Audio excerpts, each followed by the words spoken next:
Welcome back. Now, she's been hailed as a rising star, a child prodigy, and a representation of the new generation of artists. Rahel Senn is Switzerland's youngest musical composer, and she has won awards for two of her musicals, which she created at the age of 17 and 19. But her road to accomplishment has not been easy because Rahel says she was a problem child when she was young, and music became an escape of sorts for her to freely express herself. So, to hear more of her story, let's welcome pianist Rahel Senn this morning. Very good morning. Good morning. Welcome to the show. So I first got to ask you this first. You describe yourself as a problem child. What do you mean by problem? I mean, how problematic were you?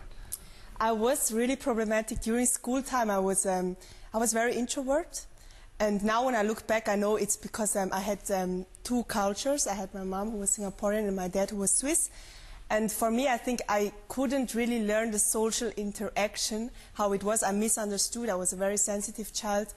And yeah, I was really very introvert. I was even sent to a counselor during school time. So I was really a problem child, yeah. So you turned to music. Is that, were you playing already at that time? And No, in fact, I started very late. I picked up piano when I was 9 years old. That is quite late. But I didn't really focus on it. It was like an instrument, which I just took up as a hobby.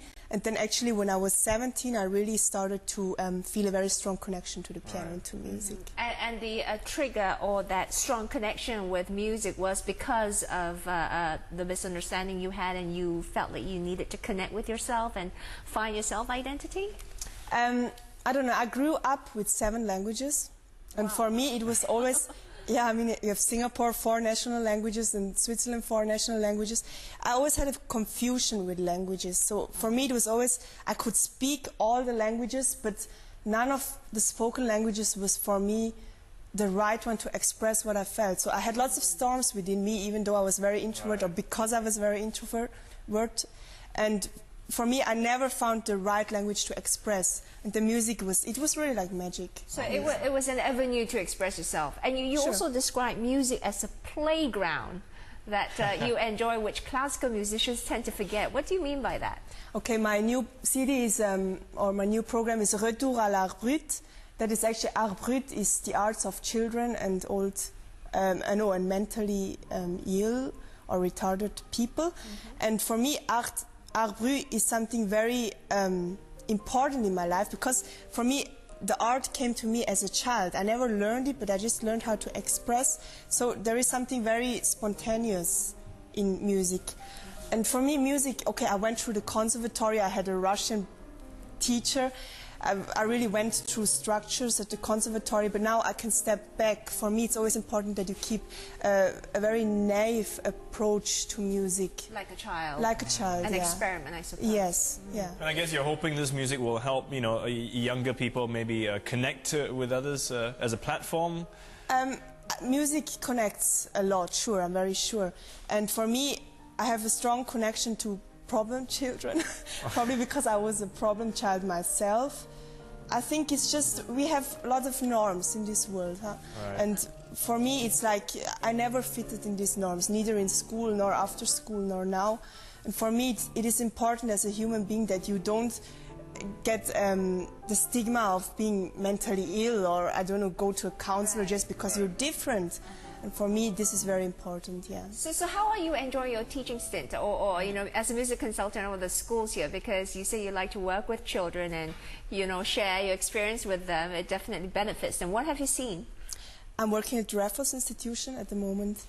It is a very special experience because teaching and the school system in Singapore is very different than in Switzerland. Also the kids which I teach. But at the end, I think children are children. And for me, it's interesting to see how different cultures, how children from different cultures have their approach to music, because it's a different language. It's like there was a Swiss psychiatrist, Carl Gustav Jung, who once said, the world is suspended on a thin thread, and this is the human psyche. And I think there is the world around us, this sofa, you, me, the materialistic thing, and there is a world beyond this thin thread. And I think I have the ability to see this second world. I think the artists have that. And our job is to, our passion is to show this. I guess you're in a unique position because, as you mentioned, you are, you know, mixed parentage in that sense, Singaporean and Swiss, and now here you are in Singapore, so you're dealing with many Singaporean children. Do you find that another interesting approach because they will look at music probably very differently from how you were growing up? Well, I cannot do something else than being myself, but it is, as I mentioned just now, it is very different to teach in Singapore than to teach in Switzerland. The kids are very, very different. What's interesting about them? What have you found maybe challenging or unique? Or? No, it's not challenging, it's just different. Different mentalities, different cultures, different way of expressing themselves. I mean, I had, to be honest, I had lots of problem children in Switzerland. I had 7 classes before I left Switzerland. I was really a full-time teacher.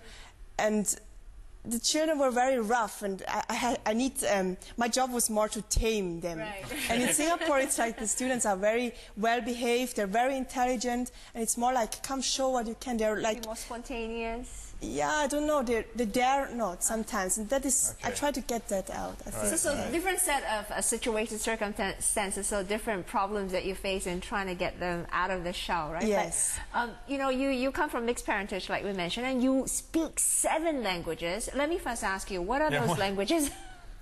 Okay. English. I mean, my main language is German, German and Swiss German. And then English is, yeah, sure, it's international. Then the Swiss national languages are French, Italian. We had to pick it up at school. And then actually my heart language is Hokkien. Really? Oh, wow. Say something in Hokkien for us. Okay, with that multicultural, you know, background of yours and multi-language, do you find that it's easier for you to connect with people from, you know, different backgrounds, race? Well, it has 2 phases. I mean, on one way, it's very interesting when you are at the hawker center or wherever, you understand everything, and people don't expect me to understand because I look more. Exactly. But on the other way, it can be a burden because you hear too much and you have too much information, some things which you actually don't want to hear, which you just think, yeah. Okay, that's interesting. Cause oh, come on. No, I'm Hokkien too, but yeah, not so good, you know. It's good. There's a local flavor there. So I'm sure that has also brought a different perspective because, well, when you do understand the local culture, the local language, you relate to people differently. And I'm sure now when you go to someone, an uncle in the market, and you speak to him in Hokkien, he'd be like... Yeah, I mean... my brother is in Singapore too, and when we go out together, we look very ang moh, and then people usually talk bad about us, you know, look ang moh, and so, and for us it is like, yeah, we have some very interesting and funny experiences, but it's not bad, you know. People don't talk bad in a way that they say, you know, look, this devil or whatever. It's just a funny thing, and then when my brother comes and say, hey, look, gong see me, then it's like, yeah, a very funny situation. So you learn from it. I guess you enjoy life here because it gives you another perspective as well. But you're very accomplished at age 25 right now, and not only are you an accomplished musician, but I also know that you have a modeling certificate, and you were on your way to become a lawyer when you got sidetracked a little. So going into the future, do you think music is the path for you, or do you intend to explore other avenues as well? I'm a person who explores a lot. I'm always keen to do new things. But, I mean, music is, as I said, a person needs to talk. That is what differentiates the human being from the animal. And for me, as I said, music is my language. So I will always talk. I will never stop music. I will never become a lawyer. No, I know that. But I'm always exploring, and I think that I believe in fate. I always had people supporting me, the problem child, because they saw something in this problem child. And I think sometimes it's just better when you just take things as they are and just accept and just live in the moment. And I learned that, and things come by themselves. Okay. Lots of lessons to Such a pity. You would have been a great Hokkien lawyer. Well, thank you so much, Rahel. And this is Rahel Senn's new CD. She just released it. It's encompassing her own compositions of pop and classical. She's currently the music consultant and leads the interdisciplinary program at Singapore's Raffles Institution. And her ongoing composition called Save the Gryphon will be performed by the RI students in early August. That must be really rewarding. And if you want to find out more about Rahel's upcoming events, you can always visit the website you see on the screen.